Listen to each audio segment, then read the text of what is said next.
But first, let's examine how the United States is rethinking its global military posture.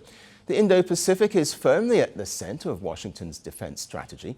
The Pentagon says it will boost military capabilities in the Indo-Pacific to ensure China cannot block American access to what it called the world's new economic center of gravity.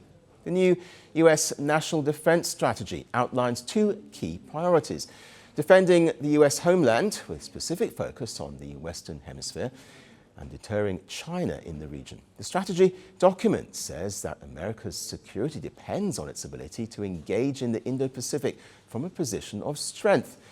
It also outlines plans to establish a strong defense along the First Island chain. Now that stretches from Japan and Taiwan through the Philippines to Southeast Asia. The idea is to limit China's ability to project power and ensure open military and commercial access across the region.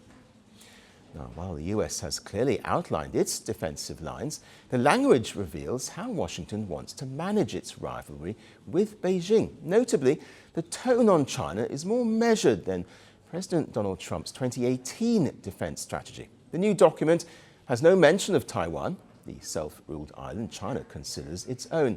Washington says it is not seeking to dominate or humiliate Beijing. Instead, the goal, it says, is to prevent China from dominating the US or its allies.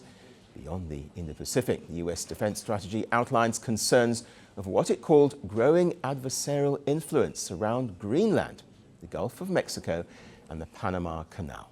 Well, Washington says it will devise military options to protect access to these critical areas.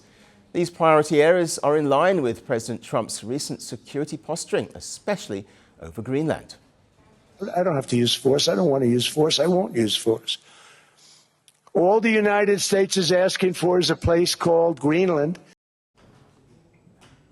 Well, the defense policy describes Russia as a persistent but manageable threat to NATO's eastern flank, with US troop presence in Europe set to be reassessed. Meanwhile, in West Asia, Iran has been called the primary threat, while Israel has been described as a model ally. The document stresses that regional partners must carry most of the security burden there, but the US reserves the right to act decisively if needed. In essence, this defense strategy signals a firmer American posture. It may contain less ideology, but in practical terms, the US is still maintaining its power and giving itself continued military options. The world doesn't fit in boxes, so why should your news? From battlefields to negotiation tables, from internet outrage to real-world injustice. The conversations everyone is having and the ones they're avoiding. It's the same show, but this new year, Firstpost America gets a new look. I'm Cary Johnston, and this is Firstpost America.